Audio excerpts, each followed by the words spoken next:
राजनीति में आने के बाद सबसे डर लगता है, और कोई कुछ भी बोल देना उसको बोलने का मन नहीं करता। उसका अपना मन है, जाने दो, उसको बोलने दो। और क्योंकि किसी को बार बार हम जबान से नहीं उसको जवाब देना चाहते हैं, अपने काम से जवाब देंगे। समय के साथ उनका हमारे प्रति सोच बदलेगा। सर लेकिन लखिया में नशा जैसे वाला लाइन। नहीं, वरुण जी क्या बोले? हमको लगता था हम ही लोगों को नेता लोग से डर लगता है, आपको भी लगता है? ये नई बात नहीं, ये 2014 के पहले और 2014 के बाद की कहानी। मैं ये सच्चाई है कह रहे हैं।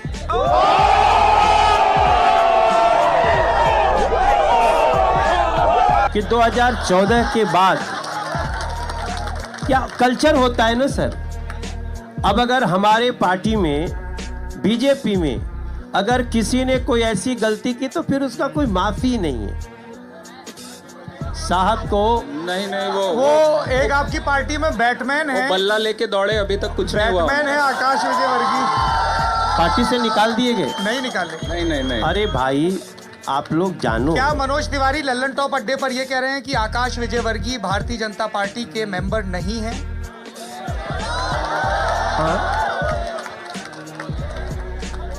सर सिर्फ नोटिस दिया गया, नोटिस के बाद नोटिस दिया गया। नहीं, अच्छा सुनो, हाँ ठीक है। अगर हमारी एक अनुशासनात्मक कार्रवाई है, नोटिस दिया गया है तो नोटिस दिया गया है। अब उसके बाद वो उसकी जानकारी तो लेनी पड़ेगी ना। न्याय तो सबके वीडियो है उसका। हाँ, क्या है उसका? तो वीडियो है बल्ला लेके। आप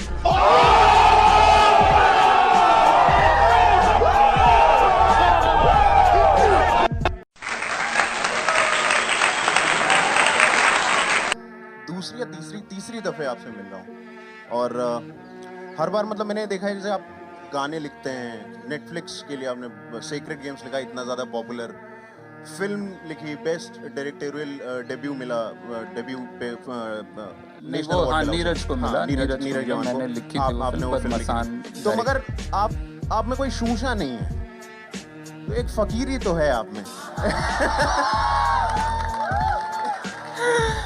हम नहीं समझ पाए, जब तक आखिरी बाजी तुमने नहीं खेली ना, हम नहीं समझ पाए कि मार रहे हो। कोई बात नहीं, अब तो हो गया, अभी क्या बोले। नहीं, हम में कोई फकीरी नहीं है। हाँ, मतलब मैं ऐसे देखता हूँ, बड़े बड़े लोगों से ही सीखता हूँ। तो आप आम काट के खाते हैं, चूस के खाते हैं? अच्छा, एक तो आम के बारे में मेरा ये मानना है थोड़ा सा ओवररेटेड फ्रूट है, ये मानना काफी है। आम कर दिया आपने उसे। हाँ, आम जो है ठीक है, बढ़िया है, जब आता है तो ठीक है, लेकिन बहुत सारे फ्रूट उससे कहीं ज़्यादा बेहतर हैं। और ख़ास करके अब आम खाते हुए अब किसी और चीज़ की याद आने लगती तो अब मैंने छोड़ दिया है।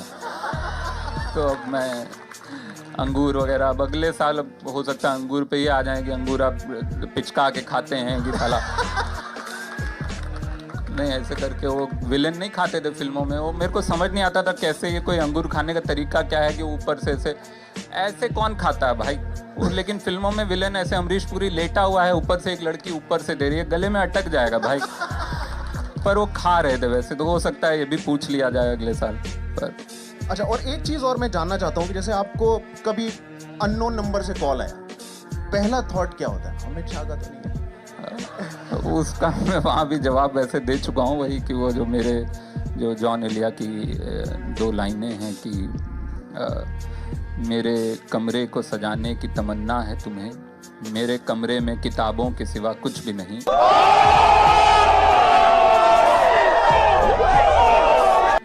तो मेरे फ़ोन को हैक करने की तमन्ना है तुम्हें, मेरे फ़ोन में मीम्स के सिवा कुछ भी नहीं है।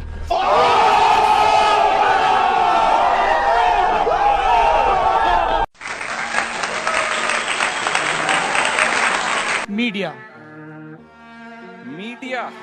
इस पे तो कितना समय है हमारे पास। आधे घंटे का मैं मतलब तैयारी करके आया हूँ। मीडिया पे बहुत कुछ बोलना है असल में, क्योंकि लिख के लाए हैं? नहीं, लिख के नहीं लाया हूँ, कुछ डेटा है जो मैं दिखाना चाहता था, बताना चाहता था जिस तरह के, मतलब क्योंकि मीडिया इस समय हिंदुस्तान में सिर्फ चिंगारी, सिर्फ माचिस नहीं लगा रहा है, बारूद भी लाया है। माचिस भी लगा रहा है, उसके बाद उस माचिस और बारूद से जो धमाका हो रहा है उसको शूट भी कर रहा है और उससे फिर टीआरपी भी बटोर रहा है और फिर कह रहा है देखो ये क्या हो रहा है।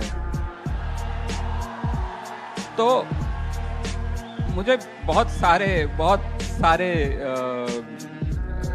गिले हैं मीडिया से, और सारे मीडिया से, सिर्फ यहाँ आज तक के हम इस कार्यक्रम में बैठे हैं और आज तक जो है सर्वश्रेष्ठ चैनल है, लेकिन सर्वश्रेष्ठ और सर्वोत्तम में जो फर्क होता है ना वो अभी भी है।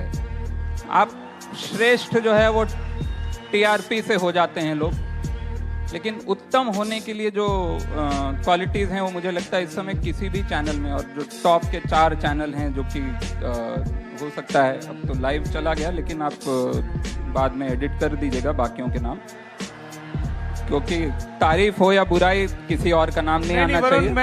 आज तक जी वो बहुत ही, जब हम लोकतंत्र की बात करते हैं तो सब सामने बैठे हैं और लगातार ये कोशिश होती रहती है कि जो सर्वश्रेष्ठ है और जो सर्वोत्तम है उसके बीच का जो फासला है उसको लगातार कम किया जाए। जी बिल्कुल होना चाहिए, कि आज तक पे बहुत ज़्यादा जिम्मेदारी है और हम लोग बचपन से देखते आ रहे हैं ये चैनल, और अभी भी हम देखे ना देखे पूरा हिंदुस्तान देख रहा है ये चैनल। तो जो जिम्मेदारी जो है, जो कि बहुत ही क्लीशे सी लाइन है हॉलीवुड की, with great power comes great responsibility, जो मुझे लगता है कि मेरे पास सिर्फ एक छोटा सा डेटा है, मैं 1 मिनट और लूँगा। वो डेटा है पिछले 202 डिबेट जो हुए हैं, ये ऑफिशियल बीइंग ह्यूमन है चैनल, रमित वर्मा जो चलाते हैं, उन्होंने ये डिबेट का सिर्फ वो दिया था डेटा है, और ये 4 टॉप के जो चैनल हैं आज तक है, इसमें न्यूज़ 18 है, जी न्यूज़ है, इंडिया टीवी है, कोई और हो जो सुदर्शन वगैरह जो खुद को टॉप 4 मानते हों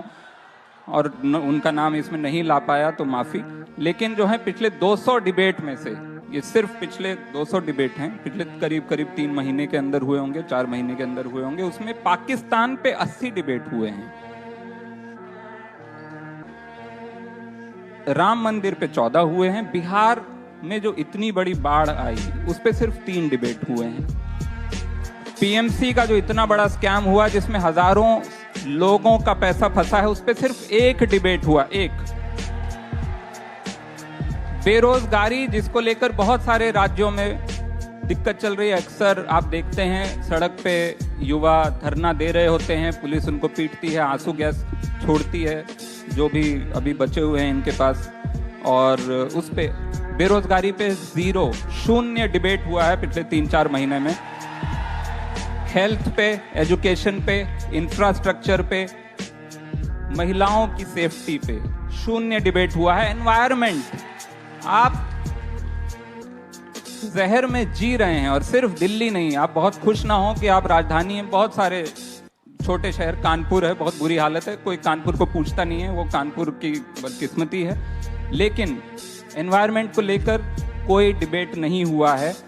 और 80 डिबेट हुए पाकिस्तान को लेकर। पाकिस्तान का जीडीपी आप जान रहे हैं कितना है और हिंदुस्तान का कितना, मैं आपको बता ही देता हूं 1 मिनट। पाकिस्तान जो है,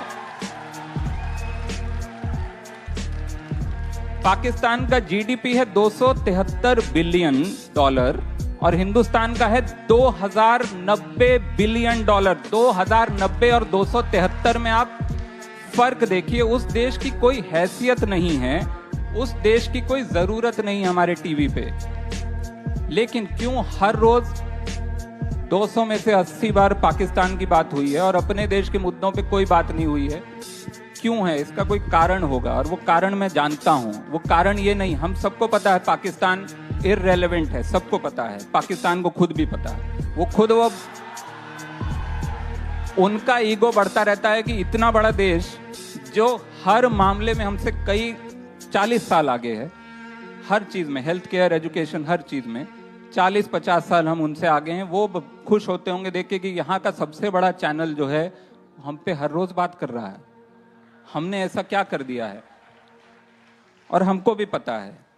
दिक्कत यही है। मुझे आज तक या किसी भी चैनल की नीयत पे शक नहीं। मुझे पता है सब अच्छे लोग हैं हिंदुस्तान में, सब के सब अल्टीमेटली देशभक्ति को अपने अंदर कहीं ना कहीं रखते हैं, ठीक है, और देश के अच्छे के लिए कर रहे हैं ऐसा मानते हैं। लेकिन अगर आप जानबूझकर कुछ कर रहे हैं, आप जानते हैं पाकिस्तान इर्रेलेवेंट है, लेकिन हम फिर भी कर रहे हैं क्योंकि आपका मुद्दा कुछ और है। आपको पाकिस्तान के जरिए समाज के किसी और तबके के गले में एक घंटी बांधनी है।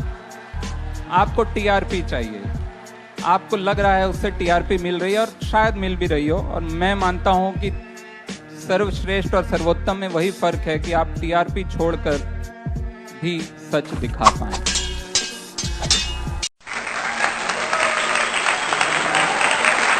बहुत कम समय दिया गया है मुझे, मैं जल्दी से एक बात बोलता हूं। सबसे पहले जो कन्हैया ने कल बोली थी कि हमारे प्रधानमंत्री ऐसे हैं जैसे कि बचपन में बच्चा अपने बाप से बिस्कुट मांगता है तो बाप उसको उठा के अलमारी के ऊपर बिठा देता है, और फिर बच्चा बिस्कुट खोल के ये बोलता है कि अच्छा पापा मुझे अलमारी से उतारो। हम भी नौकरी मांग रहे हैं, यहाँ पे उन्होंने एनआरसी पे बिठा दिया। इस देश में हजारों समस्याएं हैं। दूसरी बात ये बहुत जल्दी से कि ये इसको एनआरसी को मुसलमानों का मुद्दा बताया जा रहा है, जो एकदम गलत है मेरे हिसाब से। हिंदुस्तान की सरकार ने ये फैसला किया है, हिंदुस्तानी हैं जो इसका विरोध कर रहे हैं। ये मुसलमान का मुद्दा नहीं है, ये हिंदुस्तानी का मुद्दा है। और तीसरी बात, मैं कविता पे आऊंगा उससे पहले बस एक छोटी सी कहानी। ये कहानी आधी सच है आधी फैंटेसी है, लेकिन मैं आपको सुना देता हूं। स्टालिन जो कि एक डिक्टेटर थे, वो एक दिन उनकी गाड़ी रोड में खराब हो गई। गाड़ी खराब हो गई, वो उतरे और उन्होंने बैकअप गाड़ी आने में, प्रधानमंत्री जो भी थे उनकी गाड़ी आने में थोड़ा टाइम था। पास में एक सिनेमा हॉल था, उन्होंने सोचा थोड़ा फिल्म देख लेते हैं। फिल्म आधी हो चुकी थी, इंटरवल था, उसमें वो अंदर घुसे और वो प्लेन क्लोथ में थे, किसी को नहीं पता था वो स्टालिन है। वो जाके बैठ गए और वहां पे उस समय स्टालिन ने रूल बनाया हुआ था कि फिल्म के शुरू में भी स्टालिन की फोटो आती थी, सारे लोग खड़े होकर सलाम करते थे, और फिल्म के इंटरवल के बाद भी फोटो आती थी, सारे लोग खड़े होकर सलाम करते थे। इंटरवल खत्म हुआ, सब लोग खड़े हुए, स्टालिन की फोटो आई, सब ने खड़े होकर सलाम किया। स्टालिन वहां बैठे रहे, वो खुद को क्या सलाम करते। लोगों ने स्टालिन को कूट दिया कि खड़े क्यों नहीं हुए।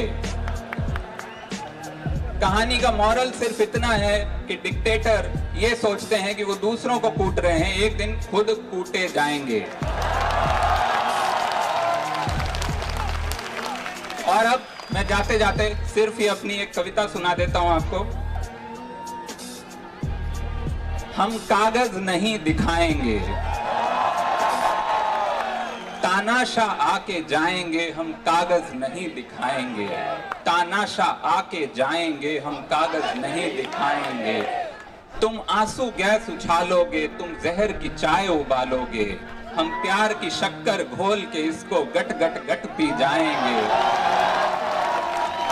हम कागज नहीं दिखाएंगे। ये देश ही अपना हासिल है, जहां राम प्रसाद भी बिस्मिल है। मिट्टी को कैसे बांटोगे, सबका ही खून तो शामिल है। ये देश ही अपना हासिल है, जहां राम प्रसाद भी बिस्मिल है। मिट्टी को कैसे बांटोगे, सबका ही खून तो शामिल है। तुम पुलिस से लठ पड़ा दोगे, तुम मेट्रो बंद करा दोगे, हम पैदल पैदल आएंगे, हम कागज नहीं दिखाएंगे।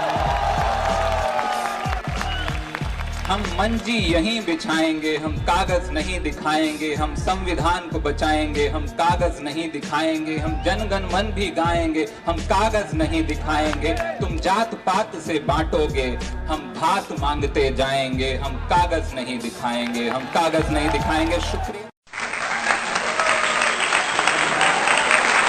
आज देश चला रहे लोगों के बारे में अगर मैं एक बात कहूँ तो वो ये होगी कि वो इस पोजीशन पे आज इसलिए हैं क्योंकि जब वो स्टूडेंट थे तो उन्होंने भी प्रोटेस्ट किए थे। और अगर इसमें एक बात और जोड़ सकूं तो वो ये कि यही लोग नहीं चाहते कि आज की नौजवान पीढ़ी को ये बात पता चले। और यही वजह है कि प्रतिरोध के इस इतिहास के बारे में हम कुछ नहीं जानते।